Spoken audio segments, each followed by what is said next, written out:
In Jerusalem, on the Mount of Olives, there is a beautiful church called Dominus Flevit.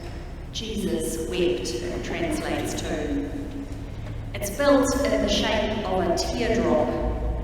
It's a modern church built in 1955, but on the site of a 5th century church, which in turn was built over tombs dated back as far as 1600 BC. Date in your head, 1600 BC. That's the way of sites in the Holy Land. Each place marks way more than one encounter with God, and each one builds on the experience of the former generation, whatever their religion. And in Dominus Flevit, at the foot of the altar, is the mosaic of a hen, her wings outstretched as she shelters her chicks. It's on the front of your order of service. Have a look at that image. Jerusalem, Jerusalem, the city that kills the prophets and stones those who are sent to it. How often have I desired to gather your children together as a hen gathers her brood under her wings, and you were not willing.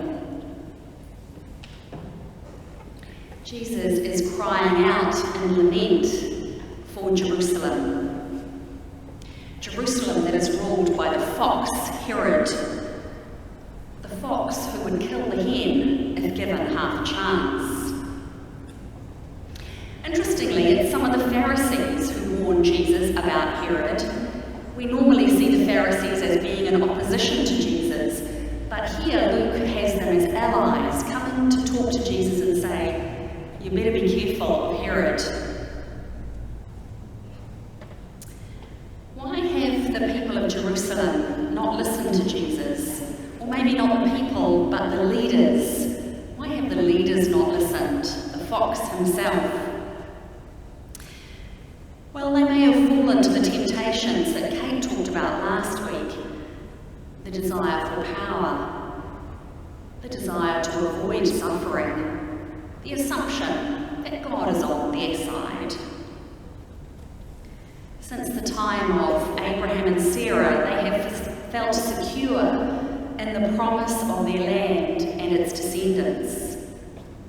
Those tombs underneath Dominus Flevit dating from the 1600s BC, Abraham and Sarah may have lived somewhere around 1800 BC, and that faith has been passed on generation to generation. And every generation falls into the temptation of assuming that God is on their side, and therefore not on the side of the enemy or the foreigner. God promises Abraham, I am your shield, I am your protector. And then that strange ritual of the sacrifice of the animals and the birds seals this promise to be the shield for Abraham and his descendants. In our discussion group on the readings last week, we talked about the wandering Aramaean story, which recites the deeds of Abraham later than today's reading, and talks about the descendants of Abraham and Sarah arriving in the land of promise, flowing with milk and honey. In our group, we talked about the reality of the land which was given belonging to other people, something that can be forgotten in the way history is framed and told. The land wasn't empty, it belonged to others. We tell it that way, we frame it that way as if it was an empty land in biblical times, and we do that still today in our own telling of history.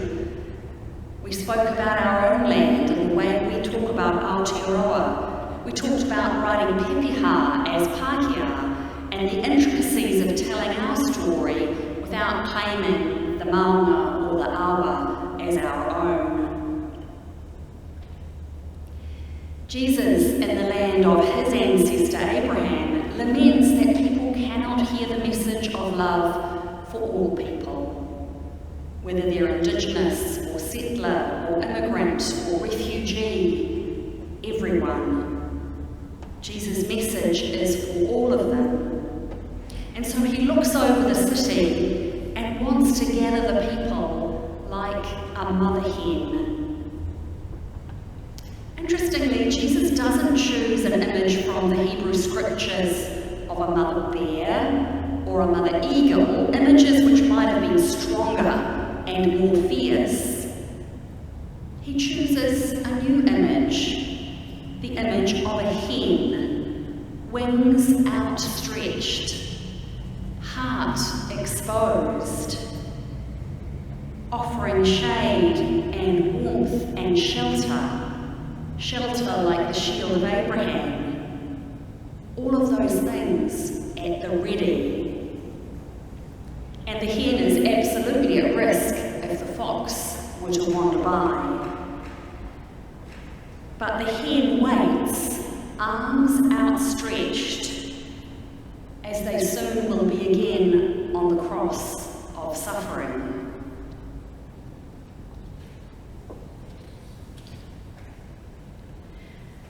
Lutheran writer David Lowe says, to anticipate challenge and suffering and not look away is by definition to make oneself vulnerable for the sake of others. And this is not weakness, which we often wrongly associate with vulnerability, but courage. David Lowe says, and so Jesus continues on to Jerusalem, not to prove himself fearless or a hero, not to make a sacrifice of sin to a judgmental God, not even to combat death and the devil. Rather, Jesus marches to Jerusalem and embraces the cross that awaits him there out of profound love for the people around him. A mother's fierce love that will stop at nothing to protect her children.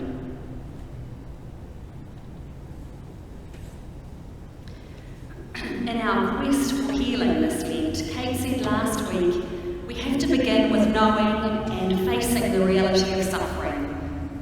We can't escape it. She said we're tempted to live in a world that is not like it is.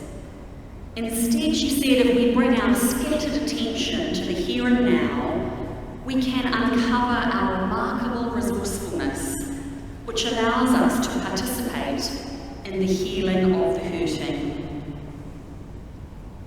So facing and knowing our suffering is step one. And then I think lamenting it is step two. We lament with Jesus. We lament with the psalmist.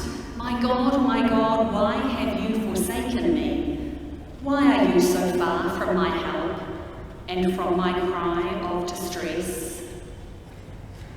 The words of Psalm 22 that we hear on Maundy Thursday evening. That's a psalm for the people of Ukraine today. And then Psalm 27, which we heard today, do not hide your face from me or reject your servant in anger. Do not cast me off. We can complain with Abraham and Sarah, who have given me no children. And we can question God. Abraham says, how am I to know this promise?